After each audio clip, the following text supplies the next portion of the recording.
the smartest giant in town. George was a giant, the scruffiest giant in town.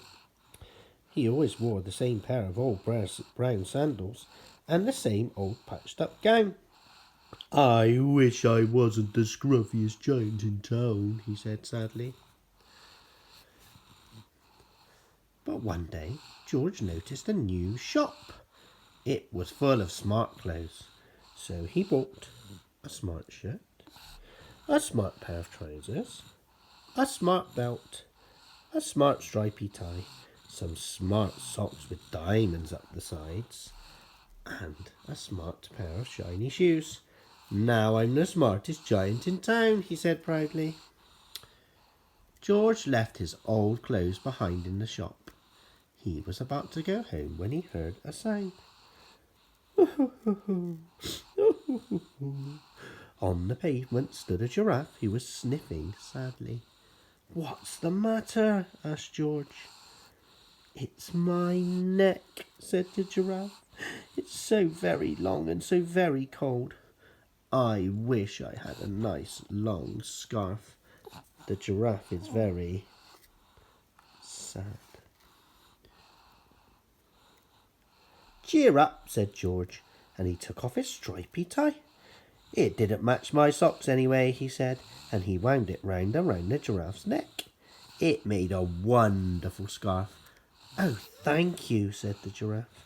As George strode towards home, he sang to himself, "My tie is a scarf for a cold giraffe, but look me up and down. I'm the smartest giant in town." Do you think he's very smart? Yes. He's a smart giant.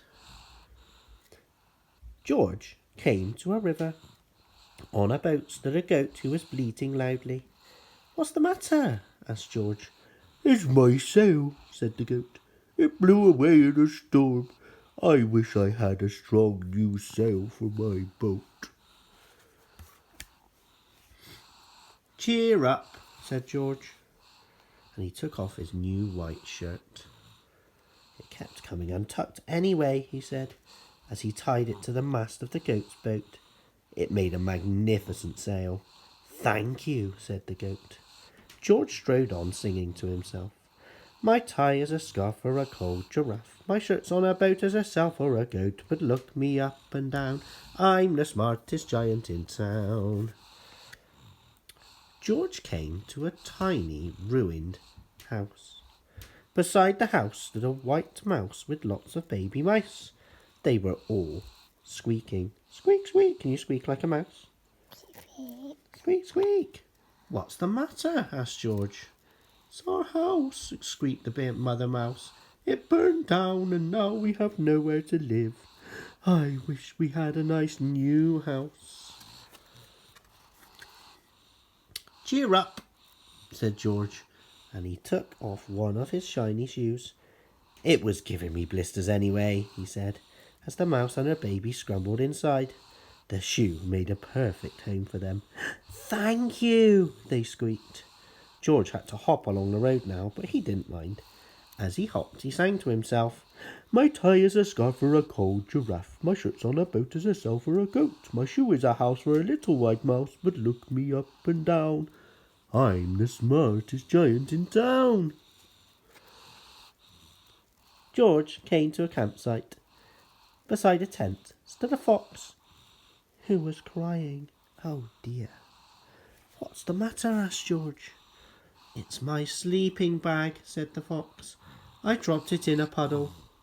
I wish I had a warm, dry sleeping bag."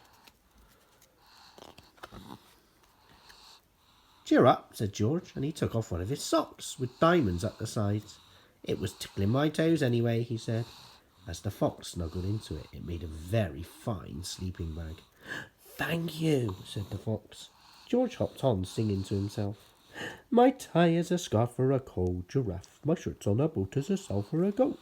My shoe is a house for a little white mouse. One of my socks is a bed for a fox. But look me up and down. I'm the smartest giant in town." Do you think he's still looking very smart? Yes. Yes. Would you like to sleep in a sock like the fox? I wouldn't like to sleep in a sock. It might be smelly. Ugh, smelly. George came to a big squelchy bog. Beside the bog stood a dog who was howling. "Oh, what's the matter?" asked George. "It's this bog," said the dog. "I need to get across, but I keep getting stuck in the mud. I wish there was a safe, dry path." "Cheer up," said George, and he took off his smart new belt. "It was squashing my tummy anyway," he said as he laid it down over the bog. It made an excellent path. "Thank you," said the dog. The wind started to blow, but George didn't mind. He hopped on and on, singing to himself. "My tie is a scarf for a cold giraffe. My shirt's on a boat is a sail for a goat. My shoe is a house for a little white mouse. One of my socks is a bed for a fox. My belt helped a dog who was crossing a bog, but my trousers are falling down. I'm the coldest giant in town." Suddenly, George felt sad and shivery and not at all smart.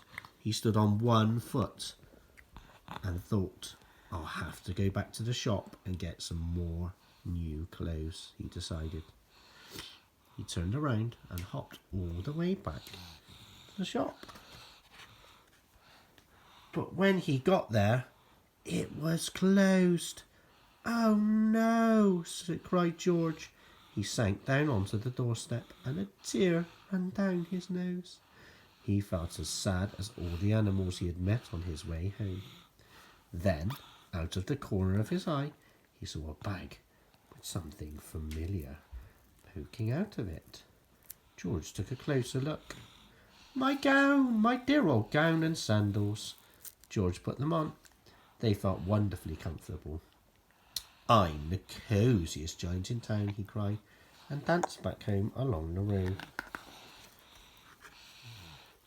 Outside his front door stood all the animals he had helped. They were carrying an enormous present. "Come on, George," they said. "Open it." George untied the ribbon. Inside was a beautiful gold paper crown. "Look inside the card, George," said the animals. George put on the crown and he opened the card.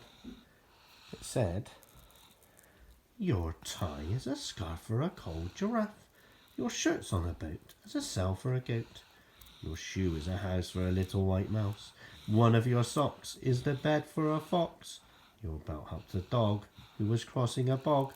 So here is a very fine crown to go with the sandals and gown of the kindest giant in town." The end.